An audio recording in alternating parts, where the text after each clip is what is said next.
ISPCS के study platform पे आप सभी का एक बार फिर से स्वागत है। तो जैसे कि आप सभी को मालूम है कि इस प्लेटफॉर्म पे ज्योग्राफी हम लोगों ने स्टार्ट की है। उसमें आज हम लोग बहुत ही इम्पोर्टेंट टॉपिक करने वाले हैं पर्वत। तो अगर आपने PYQ एनालिसिस किया होगा तो आपने देखा होगा कि पर्वत से क्वेश्चंस आते हैं। ठीक, किस तरीके से पूछा जा सकता है, वही मैपिंग, आपको मैप लेके बैठना पड़ेगा साथ में। ठीक है, पूछा जा सकता है कि पर्वत श्रेणी की सबसे ऊंची चोटी कौन सी है, या ये पर्वत कहाँ पे स्थित है, कौन से काल का है। ठीक है, तो ये सब चीज़ें आपको यहाँ पे देखना पड़ेगा। तो अगर हम लोग सबसे पहला जो पर्वत है वो है अरावली पर्वत श्रेणी। अगर आप लोग मैप में देखेंगे तो अरावली पर्वत श्रेणी का विस्तार दिल्ली से गुजरात के पालनपुर से लेके दिल्ली तक है। ठीक है, गुजरात के पालनपुर से दिल्ली तक इसका विस्तार है। और भी चीज़ें अगर हम इसके बारे में देखें तो कब इसका निर्माण हुआ है, प्री कैम्ब्रियन काल में। प्री कैम्ब्रियन काल में इसका निर्माण हुआ है और ये विश्व की, भारत की नहीं, विश्व की सबसे प्राचीनतम वलित पर्वत है। तो पहला पॉइंट है कौन से काल में, प्री कैम्ब्रियन काल में। दूसरा पॉइंट है कि विश्व की सबसे प्राचीनतम और कैसे, किस प्रकार का पर्वत है, तो वलित पर्वत है। ठीक है, कौन से क्रम की चट्टानों से हुआ है, तो हम लोग क्रम की चट्टानें पढ़ चुके हैं, तो धारवाड़ क्रम की चट्टानों से हुआ है। इसकी लंबाई 800 किलोमीटर है और इसका विस्तार गुजरात के पालनपुर से लेकर दिल्ली तक है। ठीक, अब ये चूंकि बहुत पुरानी है, विश्व की सबसे प्राचीनतम है, तो जाहिर सी बात है कि इसमें अपरदन भी हुआ होगा। तो अपरदन के कारण वर्तमान में अब ये अवशिष्ट पर्वत के रूप में पाई जाती है। ठीक, इसके अलावा ये तांबा और संगमरमर की दृष्टि से भी महत्वपूर्ण है और इसी क्षेत्र में भारत की सबसे लवणीय झील, अब इसका भी नाम आपको पता चल गया। भारत की सबसे लवणीय झील कौन है, सांभर झील। अगर आप लोग शायद 2022 में या 2021 का अगर आप लोग UPPCS प्रीलिम्स का पेपर देखेंगे तो उसमें ये क्वेश्चन पूछा है। ठीक, कि भारत की सबसे लवणीय झील या सबसे बड़ी लवणीय झील कौन सी है, तो सांभर झील, राजस्थान में। ठीक, अब देखिए ये जो अरावली है ये बनास और लूनी, इनके बीच में जल विभाजक का काम करता है। मैप में अगर आप देखेंगे तो आपको एक तरफ बनास दिखेगा, एक तरफ लूनी नदी दिखेगी। ठीक, लूनी नदी पे भी एक बार क्वेश्चन आ चुका है। ठीक, कि कौन सी नदी जो है वो किसका पानी जो है वो खारा होता है और ऊपरी भाग में मीठा होता है, ऐसा करके क्वेश्चन आ चुका है, तो उसको भी आप लोग देख लीजिएगा। अब देखिए लूनी नदी से पश्चिमी बनास तक, ठीक, जब लूनी नदी से शुरू करेंगे और पश्चिमी बनास पे आएंगे तो ये जो अरावली है इसको हर्षनाथ पहाड़ी के नाम से जाना जाता है। तो आपसे ये भी पूछा जा सकता है कि हर्षनाथ पहाड़ी के नाम से किसको जाना जाता है, तो अरावली को। भारत का जो सबसे प्रसिद्ध संगमरमर की खान है मकराना। देखिए यहाँ से आपको बहुत सारे फैक्ट मिल रहे हैं। ठीक, कि भारत की सबसे प्रसिद्ध जो संगमरमर की खान है उसका नाम है मकराना। मकराना भी इसी अरावली वाले क्षेत्र में स्थित है। फिर पश्चिमी बनास तक हमने देख लिया, हमने पश्चिमी बनास तक देखा हर्षनाथ पहाड़ी। फिर पश्चिमी बनास से गुजरात के पालनपुर तक इसके दक्षिणतम भाग का विस्तार है। ठीक है, जो दक्षिणतम भाग होगा इसका, इसके दक्षिणतम भाग का विस्तार कहाँ तक है, तो पश्चिमी बनास से गुजरात तक। यहाँ अरावली की, यहीं पे, अब यहाँ पे एक फैक्ट आपको और मिला कि जो अरावली की सबसे ऊंची चोटी है गुरु शिखर, अरावली की सबसे ऊंची चोटी जो गुरु शिखर है, ठीक, जो कि माउंट आबू पर स्थित है, ये कहाँ पे पाई जाती है, मतलब माउंट आबू पर है। ठीक, तो यहाँ से 3 फैक्ट आपको ध्यान रखना है। पहला कि जो अरावली की सबसे ऊंची चोटी है गुरु शिखर। ठीक, तो पहला फैक्ट हो गया कि अरावली की सबसे ऊंची चोटी गुरु शिखर है। दूसरा कहाँ पर पाई जाती है, माउंट आबू पर पाई जाती है।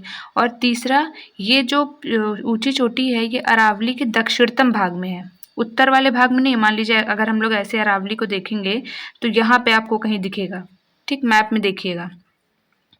अब आगे देखिए, दक्षिण भाग राजस्थान में सबसे ज़्यादा वर्षा प्राप्त करता है। ठीक, यहाँ पर कई सारी झीलें भी पाई जाती हैं। जैसे अब देखिए 2 फैक्ट आपको और मिला, राजसमंद और जयसमंद। राजसमंद और जयसमंद झीलें हैं, कहाँ पे पाई जाती हैं, राजस्थान में। ठीक, अरावली के पास। जावर की खान किसके लिए प्रसिद्ध है, देखिए खूब सारा फैक्ट आपको मिल रहा है यहाँ पे। जावर की खान जस्ता के लिए प्रसिद्ध है, वो भी इसी भाग में स्थित है। तो भले आप भाग मत याद रखिए कि किस भाग में स्थित है, लेकिन हाँ आप ये याद रखिए कि राजसमंद जयसमंद कहाँ की झीलें हैं, जावर की खान किसके लिए प्रसिद्ध है, ठीक है, गुरु शिखर किसकी सबसे ऊंची चोटी है, ठीक, ये सब याद रखिएगा। अब देखिए नेक्स्ट है हमारी विंध्यन श्रेणी। विंध्यन श्रेणी भी एक ब्लॉक पर्वत का उदाहरण है, खंड पर्वत, ठीक है। इसकी लंबाई 1100 किलोमीटर है। इसका विस्तार अब गुजरात से बिहार, अभी हम लोग ऊपर गए थे अरावली में, अब इधर आएंगे गुजरात से बिहार में, ठीक है। इसका विस्तार जो है वो गुजरात से बिहार में है। मैप में देखिएगा आपको दिख जाएगा। ये एक परतदार चट्टान है। परतदार चट्टान के बारे में भी हम लोग पढ़ चुके हैं, किसको परतदार चट्टान कहते हैं। तो अब ये भी पुरानी है, तो बहुत ज़्यादा अपक्षय और अपर्दन के कारण ये भी अवशिष्ट पर्वत के रूप में पाई जाती है। तो ध्यान रखिएगा, अरावली भी विंध्यन भी। गुजरात, अब ये देखिए ये इम्पोर्टेंट है, क्या है इसमें, देखिए गुजरात से हमको बिहार जाना है, तो गुजरात और मध्य प्रदेश की सीमा पर इसको विंध्यन को जोबाट पहाड़ी के नाम से, जैसे हम लोगों ने ऊपर देखा था ना मध्य हिमालय फिर शिवालिक को, क्योंकि नदियों द्वारा उनका अपरदन हो गया था, तो इनका भी अपरदन हुआ है विंध्यन का, तो बीच बीच में से काट दिया गया है इसको, ठीक। तो गुजरात और एमपी की सीमा पर इसको जोबाट पहाड़ी के नाम से जाना जाता है। इसके बाद भांडेर, और बिहार में इसको कैमूर श्रेणी, जो हम लोग बिहार में पढ़ते हैं ना कैमूर श्रेणी, तो वो कैमूर श्रेणी इसी विंध्यन का ही पार्ट है, ठीक। अब इसकी सबसे ऊंची चोटी कौन सी है, पन्ना पहाड़ी पर स्थित कालूमार चोटी, और मतलब सबसे ऊंची चोटी इसकी सद्भावना चोटी है, ठीक, बस इतना याद रखिएगा। अब देखिए चूंकि मध्य प्रदेश से भी ये गुजरता है, तो मध्य प्रदेश में हम लोगों ने एक देखा है पन्ना टाइगर रिजर्व, जैसे उस दिन हम लोगों ने दुधवा के बारे में पढ़ा था कि तराई क्षेत्र में स्थित है, तो जो पन्ना टाइगर रिजर्व है, सबसे पहला फैक्ट है, तो कहाँ पे स्थित है, तो पन्ना टाइगर रिजर्व स्थित है मध्य प्रदेश में, ठीक। और किस श्रेणी पे स्थित है, तो विंध्यन श्रेणी पे स्थित है, ठीक है। अभी हमने ऊपर देखा कि जो अरावली थी वो लूनी और बनास के बीच में जल विभाजक का काम कर रही थी, तो वैसे ही जो विंध्यन श्रेणी है वो गंगा के बेसिन और नर्मदा बेसिन के बीच में जल विभाजक का काम करती है, ठीक है। इस श्रेणी के उत्तरी ढाल पर प्रवाहित होने वाली कौन कौन सी नदियां हैं, तो चंबल, सिंध, बेतवा, केन, ठीक, ये सब यमुना की सहायक नदी हैं। चंबल, सिंध, बेतवा, केन इसके उत्तरी ढाल पर प्रवाहित होने वाली नदियां हैं। यह उत्तर भारत को दक्षिण भारत से सबसे इम्पोर्टेंट ये लाइन है, ठीक है। क्या इम्पोर्टेंट लाइन है कि ये उत्तर भारत को दक्षिण भारत से अलग करता है। तो दो श्रेणियां हम लोगों ने देख ली इम्पोर्टेंट। अब जो हम नेक्स्ट जो हमें देखना है वो देखना है सतपुड़ा श्रेणी, ठीक है। मैप में देखिएगा सब आपको एक के बाद एक दिखेगा। सतपुड़ा श्रेणी का जो विस्तार है वो ज्वालामुखी चट्टानों से हुआ है, ठीक है, ज्वालामुखी चट्टानों से बना है ये। इसका विस्तार कहाँ से है, कहाँ तक है, गुजरात और मध्य प्रदेश की सीमा से शुरू होकर ये छत्तीसगढ़ तक जाता है, ठीक। अब देखिए इसको भी अलग अलग नाम से जानेंगे। गुजरात और मध्य प्रदेश की सीमा पर इसको राजपीपला पहाड़ी, मध्य प्रदेश में इसको गावलगढ़ और महादेव पहाड़ी, मध्य प्रदेश में, ठीक है, ध्यान से देखिएगा। और मध्य प्रदेश और छत्तीसगढ़ की सीमा पर इसको मैकाल, अब देखिए मैकाल हम लोग पढ़ते हैं ना, मैकाल श्रेणी। अभी जब हम लोग नदियाँ पढ़ेंगे तब भी वहाँ हम लोग पढ़ेंगे मैकाल के बारे में। तो मैकाल किसका भाग है, सतपुड़ा का, ध्यान रखिएगा। ये देखिए मैकाल की सबसे ऊंची चोटी क्या है, अमरकंटक, इसकी सबसे ऊंची चोटी है अमरकंटक। और सतपुड़ा की सबसे ऊंची चोटी इस पे स्थित है, महादेव श्रेणी पर धूपगढ़। कि बहुत इंपॉर्टेंट फैक्ट यहाँ से आपको मिला कि सतपुड़ा की सबसे ऊंची चोटी तो ठीक है, सबको पता है कि धूपगढ़ है, लेकिन कौन सी श्रेणी पर है, तो तीन है, सतपुड़ा के तीन भाग है, तो तीन भाग में से जो बीच वाला भाग है महादेव श्रेणी, वहाँ पर स्थित है धूपगढ़। और मैकाल की सबसे ऊंची चोटी क्या है, तो अमरकंटक है। अब देखिए ये नर्मदा और ताप्ती के बीच, अभी हम लोगों ने देखा कि बनास और लूनी के बीच में कौन जल विभाजक का काम कर रहा था, तो कौन कर रहा था बताइए, बनास और लूनी के बीच में। अभी हम लोगों ने सबसे पहला वाला